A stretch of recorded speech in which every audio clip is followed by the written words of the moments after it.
sa'yo? Bakit may... Basketball boss nung Saturday. Sana, nakakawag-basketball pa.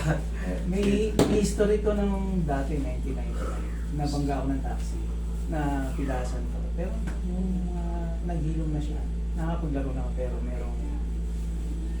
Pad. Oo. Hindi ka makapaglaro ng walang pad.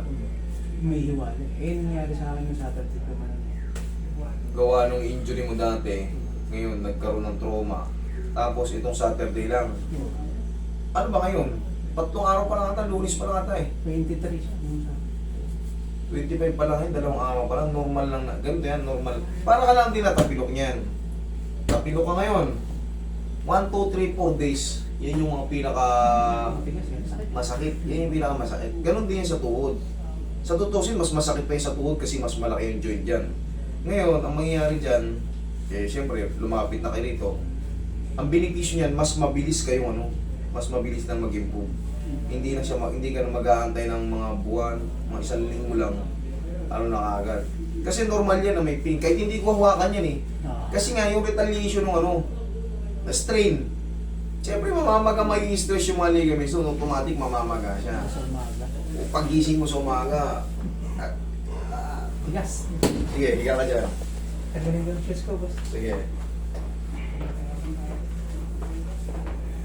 Eto na. Sige, higa ka dyan. 2 araw pa lang pala ito. Normal lang naman yan. Masakit talaga. Ayan, kita mo, namamaga. Kita mo itong lalim. Ito. Ayan, dito, lapit mo ba dito? Ayan, sige, kalma mo lang parehas. Ayan. Pansinin nyo to. Malalim. Ito, ayan, ayan, nakabukol, Tsaka ito. Namamaga talaga yan. Sige, right. Pagka ganito, ang style dito, ulitin ko sa inyo yung mga sumusunod sa akin. Ayan, para may guide kayo. Kasi nakikita ko naman kayo, sumusunod kayo sa akin. Pagka namamaga, katulad yan, 2 araw pa lang, normal na namamaga. Massage nyo muna. Kadalasan kasi inuuna natin adjustment sa mga walang magayon. Para yung mga muscle na tendon niya, mga ligaments niya, kahit paano, kumalma muna bago nyo pitikin. Kasi may nakikita na akong mga yan, galingan nyo pa. Huwag nyo lang susubukan muna sa mga bata. Yung mga ginagawa ko rito, ginagawa natin, iwasan nyo yung batang-bata kasi baka hindi nyo makontrol. Ang mga buto niyan ay hiwa-hiwalay pa pag in-x-ray, nakita. Kaya baka malakasan nyo. Iwasan nyo sa mga batang-bata at iwasan nyo rin sa mga may edad. Baka ma-fracture nyo sila. Iwasan natin. Pero mga ganito, malalakas pa. Malakas ang tignan. Okay lang yung pitikin nyo. Pero yun nga, massage nyo muna yung mga namamaga. Ayan, parang, ano to ba ito? Pasa noon, nakaraan? Pasa? Ito? Yan, nabasa ba yan? Oo, may marking pa ng bunga na yan. Pero wala kayong dapat ikatakot yan, normal lang yan. Pag nakakita tayo ng pasa, kahit ubing-ubi yan, normal lang yan, mawawala rin yan. Pag naayos na yung joint sa loob, okay na yan. Masasin nyo lang muna mga ilang minuto para guminhawa na muna siya ron. Tapos tsaka yung pitikin pagka kampante na yung mga muscle niya. Kasi pag magang-maga, tapigin mo lang yan, sakit na eh.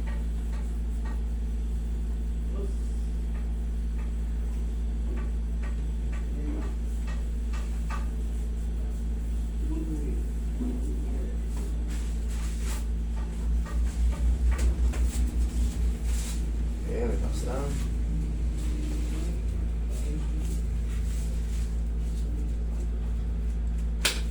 Isa pa.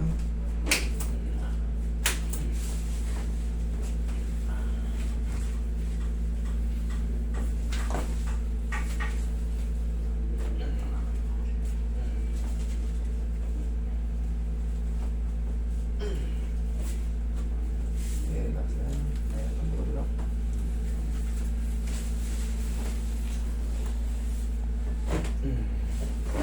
Okay, nabuka mo lang. Thank you. Okay. Ay, bandage. Huwag tong bandage na to. Huwag kayong gumamit ng ganito. Ayan. Nakukompress yung dito mo. Walang yan. Kumbaga sa Arabic, Ginagamit ko sa basketball. mapipayda yan. Kailangan yung ano, Yung ito, may gamit butas. ng paglalaro, hindi yung may butas. Yun, tama yun. Huwag kayong gagamit ng ganyan. Alam mo, pag nadidinan to, stress na agad yung pangilalim ng tendon. Yan, nung nakaganyan, nakapilat ng ganyan yan. Stress na agad. Kailangan yan nakakawala to kasi talagang nakadesenyo to na malaya. Kaya nakikita mo yung mga original na ano, May butas. yun ang ano natin. Kaya kung mapapansin nyo, pag naglay ako ng bandage, may pasingawan. Kasi pagka pinirat nyo to, stress na agad. Kasi may tendon yun dito sa ilalim. Dito sa iba mo, ganun din. Pagka mali ang ano, naiipit ng ganyan, tingnan mo, komportable ba? Hindi. Ay stress lang sila. Kaya pag bibili kayo ng ano, maganda yung may purpose na. Pag walang purpose, wala. Sira lang yung tuhod nyo lalo. May stress siya tapos maghapon yung nakalagay sa ganyan. Maghapon nakasakal ng gano'n. Iyan, nakaganyan, para may pressure. Akala nyo walang epekto yun, pero may epekto yun, nai-stress lang kayo. Meron namang walang butas, pero may orca yun. Nakakita ka na ba ng Kaya gano'n? yung may parang bilog na. Oo, may orca yun. So nakakasingaw din yun, mas maganda rin yun. Pero yung... Oh, wala oh. Sa gitna pa nga yung matigas oh. Iginigit na ako pa nga yun dito eh. Anak ng... Eh, lalo ko may stress nun.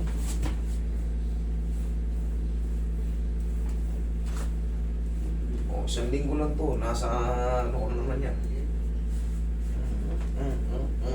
Masakit? Hindi. Konti na. Konting-konti. Wala na. Sige, lakad ka. Malalaman mo naman yan eh. Sige, lakad. Oo. Kanina pipilay-pilay kayo. Oo, normal na. Hayaan mo lang ano. Kasi maga yung labas pati loob. Kita mo nakabukol sa labas yung ano. So pagka na-rest yan, mga 3 to 4 days, wala na. Back ano na, back to zero na. Maximum 1 week. Baka nasa court ka na naman. Tapos, Iginigit na siguro ngayon. yes, kahit pa paano, tanggalin mo yan. Pagka binandage ako kayo, sa gabi, tanggalin nyo. Hayaan yung nakarelax na relax yung mga blood circulation nyo na wala nakukompress. Tanggalin nyo yun sa gabi, pag matutulog na. Tapos pag ising nyo ng umaga, kung di pa kayo maliligo, kahit pa paano, bumili kayo ng pau, ganyan nyo lang yan. Lambingin nyo lang. Yung haplos lang ng ano. Ganun lang. Okay? Yun lang. Yun lang maintenance nyo. Lumasin ko na boss yung